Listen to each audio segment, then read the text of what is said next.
Hello students, आज अपन लोग आज की क्लास में एलिमिनेशन और रीअरेंजमेंट रिएक्शंस के बारे में पढ़ेंगे। सबसे पहले हम लोग विलोपन की अभिक्रियाएं या एलिमिनेशन रिएक्शंस क्या होती हैं। वे अभिक्रियाएं जिनमें किसी संतृप्त और पोलर मॉलिक्यूल के दो निकटवर्ती या अन्य कार्बन परमाणुओं से दो परमाणु या समूह का निष्कासन या विलोपन होकर के असंतृप्त या चक्रीय यौगिक प्राप्त होते हैं, विलोपन अभिक्रिया कहलाती है। ये जो रिएक्शंस हैं ये एडिशन रिएक्शंस के बिल्कुल विपरीत होती हैं।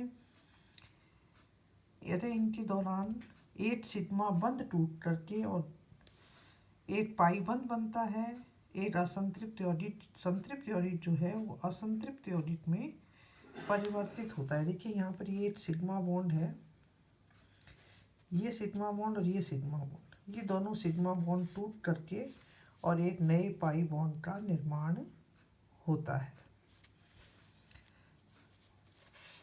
इसका एक एग्जाम्पल है डीहाइड्रोब्रोमिनेशन। एक कार्बन से एक हाइड्रोजन और दूसरे कार्बन से एक ब्रोमीन का निष्कासन होकर के और एल्कीन बनती हैं। ये अभिक्रियाएं जो हैं वो दो प्रकार की होती हैं, E2 elimination reactions and E1 elimination reactions. तो सबसे पहले अपन इसमें पढ़ते हैं E2 elimination, bimolecular elimination reactions. इन अभिक्रियाओं के वेग निर्धारण पद में दो अणु भाग लेते हैं। 2-क्लोरोप्रोपेन की अभिक्रिया सोडियम एथोक्साइड के साथ एथेनॉल में करवाते हैं तो प्रोपीन का निर्माण होता है। यह अभिक्रिया एक ही पद में संपन्न होती है। देखिए अपन इसका मैकेनिज्म देखते हैं। जो इसका फर्स्ट स्टेप है, स्लो स्टेप है, इसके अंतर्गत अपन क्या देख रहे हैं कि यहाँ पर एथोक्साइड जो आयन है वो एक क्षार की भांति व्यवहार करता है। एथोक्साइड आयन जो है क्षार की भांति व्यवहार करता है, जो अपने इलेक्ट्रॉन्स को प्रयुक्त करके बीटा हाइड्रोजन परमाणु के साथ सहसंयोजक बंध बना करके और क्लोराइड आयन को इसके निष्कासन में मदद करता है। तो यहाँ पर एक ट्रांजिशन स्टेट बन रही है। स्लो स्टेप में ट्रांजिशन स्टेट फिर बाद में एल्कीन में परिवर्तित हो जाती है। तो इस अभिक्रिया में जो रेट ऑफ रिएक्शन है, अभिक्रिया की जो दर है, वो दोनों की सांद्रता पर निर्भर करती है। इसलिए ये अभिक्रिया जो है क्या कहलाती है, बाई मॉलिक्यूलर एलिमिनेशन रिएक्शन कहलाती है।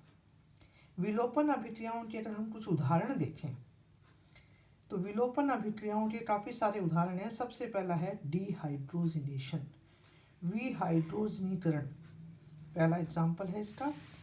इसमें दो निकटवर्ती परमाणुओं से दो हाइड्रोजन परमाणुओं का निष्कासन होकर के और दो सिग्मा बॉन्ड टूट करके और एक पाई बॉन्ड का निर्माण हो जाता है। डीहाइड्रोहैलोजिनेशन, वे विलोपन की अभिक्रियाएं जिनमें निकटवर्ती कार्बन परमाणुओं से दो हैलोजन परमाणुओं का विलोपन होता है। थर्ड है डीहाइड्रोहैलोजिनेशन, वे विलोपन की अभिक्रियाएं जिनमें निकटवर्ती कार्बन परमाणुओं से हाइड्रोजन और हैलोजन परमाणुओं का विलोपन होता है। और फोर्थ इसके अंदर है डिहाइड्रेशन, वे अभिक्रियाएं जिनमें निकटवर्ती कार्बन परमाणुओं से हाइड्रोजन और हाइड्रोक्सिल समूह का निष्कासन होकर के जल के अणु का मुक्त होता है, निर्जलीकरण अभिक्रिया कहलाती है। तो ये सभी अभिक्रियाएं जो हैं बाई मॉलिक्यूलर एलिमिनेशन रिएक्शंस हैं। अब अपन पढ़ते हैं E1 एलिमिनेशन या यूनिमॉलिक्यूलर एलिमिनेशन रिएक्शंस क्या होती हैं। यूनिमॉलिक्यूलर एलिमिनेशन रिएक्शंस के अंतर्गत ये अभिक्रिया दो पदों में संपन्न होती है।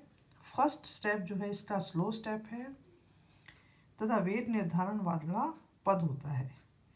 इसमें रिएक्शन की रेट जो है वो केवल अभिकर्मक की सांद्रता पर निर्भर करती है। जैसे अपन एक एग्जाम्पल है यहाँ पर, ये स्लो स्टेप है, इसमें मध्यवर्ती कार्बोकेटायन बनता है। सेकंड स्टेप में बने हुए मध्यवर्ती कार्बोकेटायन से एक बीटा हाइड्रोजन का विलोपन होकर के और एल्कीन का निर्माण हो जाता है। चूंकि इस अभिक्रिया का वेग केवल अभिकर्मक की सांद्रता पर निर्भर करता है, इन अभिक्रियाओं को एक अणुक विलोपन की अभिक्रियाएं कहते हैं। इसका एक एग्जाम्पल है, टर्शरी ब्यूटिल क्लोराइड की जब अल्कोहलिक क्यूओएच के साथ में अभिक्रिया करवाते हैं तो विलोपन के फलस्वरूप 2-मेथिल प्रोपीन का निर्माण होता है। तो एलिमिनेशन रिएक्शंस की दो प्रकार हैं, E2 एलिमिनेशन और E1 elimination reaction. E2 elimination reaction के अंदर रिएक्शन की जो रेट है वो दोनों की सांद्रता पर निर्भर करती है। E1 एलिमिनेशन में केवल अभिकर्मक की सांद्रता पर निर्भर करती है। नेक्स्ट रिएक्शन है रीअरेंजमेंट रिएक्शन, पुनर्विन्यास की अभिक्रियाएं। वे अभिक्रियाएं पुनर्विन्यास की अभिक्रियाएं जिनमें क्रियाकारी अणु से उत्पाद बनने में जब रिएक्टेंट जो है प्रोडक्ट में चेंज हो तो न तो किसी परमाणु का या समूह का योग होता है और न ही विलोपन अथवा प्रतिस्थापन होता है।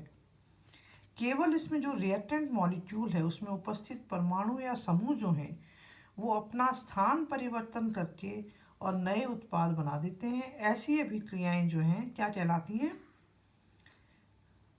रीअरेंजमेंट रिएक्शन या पुनर्विन्यास की अभिक्रियाएं कहलाती हैं। जैसे इसमें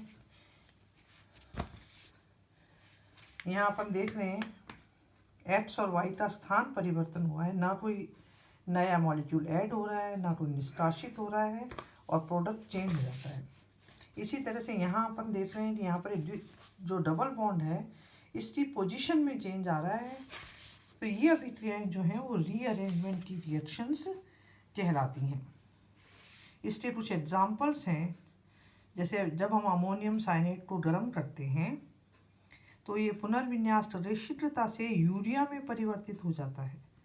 इसमें न किसी मॉलिक्यूल का एडिशन है न प्रतिस्थापन है। ब्यूटेन की जब एल्यूमिनियम क्लोराइड की उपस्थिति में गर्म करते हैं तो ये अधिक प्रतिस्थापित 2-मेथिल प्रोपेन में बदल जाता है जो कि अधिक स्थायी होता है। यहाँ पर रिएक्टेंट से जो प्रोडक्ट बन रहे हैं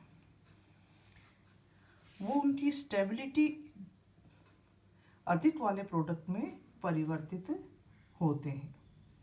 इसी तरह से इसका एक एग्जाम्पल है, नाइट्रोबेंजीन का अगर हम विद्युत अपघटन करते हैं तो फेनिल हाइड्रोक्सिलमीन पुनर्विन्यास कर अधिक स्थायी पैरा अमीनोफिनॉल में परिवर्तित हो जाता है। तो ये रिएक्शंस हैं रीअरेंजमेंट की रिएक्शन, पुनर्विन्यास की अभिक्रियाएं।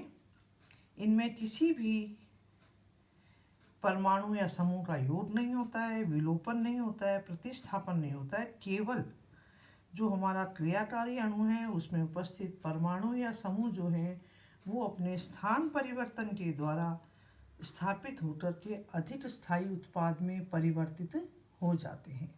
धन्यवाद।